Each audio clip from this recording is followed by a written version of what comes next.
and their revolution met a counter.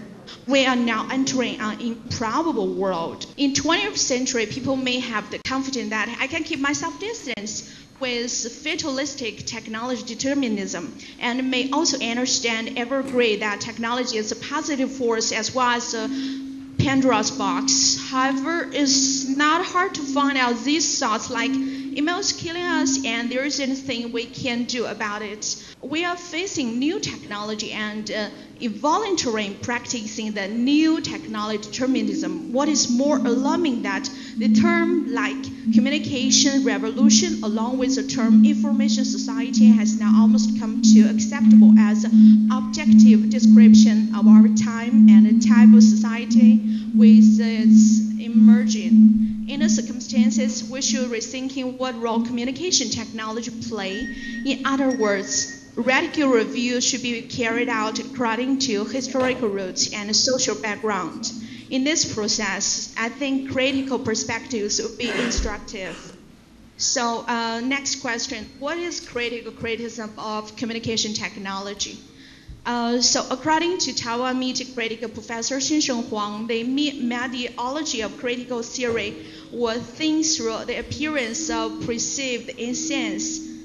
Tracing its philosophy origins, we can find scholars of the early Frankfurt School and also other theories like Schiller's cultural imperialism and the media imperialism theory of respect.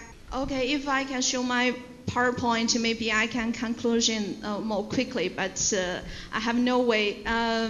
I think the last sentence I want to say that I will show all my respects to the traditional culture here, but I really hope someday the real me will present at my presentation. Thank you. That's all. Okay, thank you, Ji Ken.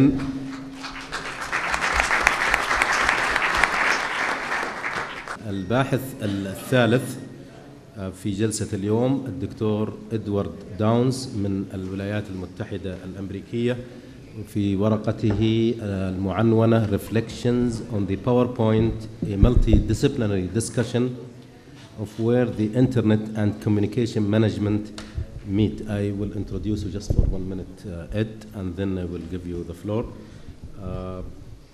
الحاصل البروفيسور إدوارد داونز على الدكتوراه من مدرسة نيو هاوس للاتصالات العامة بجامعة سيراكيوز الأمريكية، وعنوان الرسالة رسائل من الكونغرس الأمريكي، إطار مفاهيمي لفهم المسؤول الإعلامي بالكونغرس. يعمل حالياً أستاذاً مشاركاً بكلية الاتصال بجامعة بوسطن الأمريكية. عمل ل10 سنوات في برامج اتصالات في شتى أنحاء العاصمة واشنطن. ألف وشارك في تأليف العديد من البحوث، ويعد من أحدثها بحث عن النفوذ والسلطة في مجال إدارة مواقع الإنترنت. ويتباحث حالياً مع الناشرين لنشر كتابه الذي يحمل عنوان قصة صانعي السمعات في الكونغرس، وحائز على جائزة الرئيس ليندون جونسون لأفضل مستشار في عام 2005. Edward, you have 10 minutes, please. Thank you so much, and thank you to the organizers, to my new friends and colleagues, and I'm reminded very much that we live in a global village, so I appreciate the opportunity to get here, and I thank you so much for the time and energy and good commitment that you've made to me. I look forward to working with you and helping you in any way that I can. So thank you so much for letting me at least join this part of the global village. I was thinking some time back about power and power relationships, and the thought came to me as I pondered this that power permeates all relationships, interpersonal relationships, organizational, national, and international relationships. That was sort of the genesis of my thinking for the work that I put together. I then thought a little bit more, and I looked at some of the textbooks that the students use who are studying marketing or advertising or public relations, and inevitably there was a chapter in each that dealt with new media. So I decided what I would do would be to put together, to marry, to look at the nexus, the intersection of the intersection of power, new computer applications, and communication management. I teach public relations courses, and as a consequence of this, we're redefining the way that we practice, and we tell our students freely, we don't know where we're going to be 5 or 10 years from now.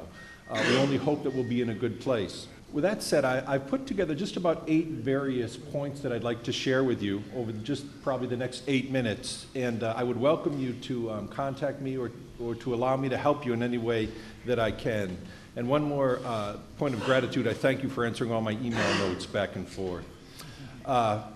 When we think about the concept of power, it's a wide and diverse concept, isn't it? And I didn't want to give a conceptual definition of the term, at least for this paper.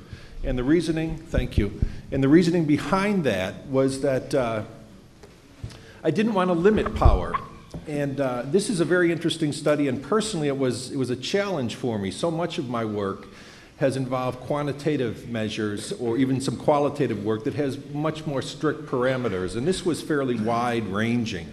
So forgive me if I'm repeating some things that you may already know. But let me offer some general suggestions. First, when we're talking about the process of theory and research, which is such an integral part of so many of our doctoral programs and perhaps some of the programs for the undergrads, when we think about that, research has changed because of this. We have online focus groups, we have message testing, 3-dimensional test mapping, hybrid surveys, online experiments, copy testing, web usability research, etc. So the concept of the research has empowered us, these new media, new technology have empowered us as researchers. Then we move to the concept of the audience, and certainly the audience is empowered as well. The audience has blogs, has brochureware, RSS feeds. And I was talking to a student the other day about her cell phone, and I said, "Do you have a cell phone?" And she said, "Of course I have a cell phone."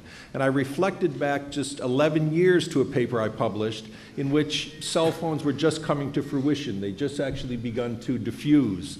And as a consequence of that, it shows you how quickly we're changing as we move now into issues such as social media, where we look at the power that Facebook or Twitter could certainly have. So in addition to empowering the research process, 1, empowering the ability to look at audiences, 2, and segment those audiences, number 3,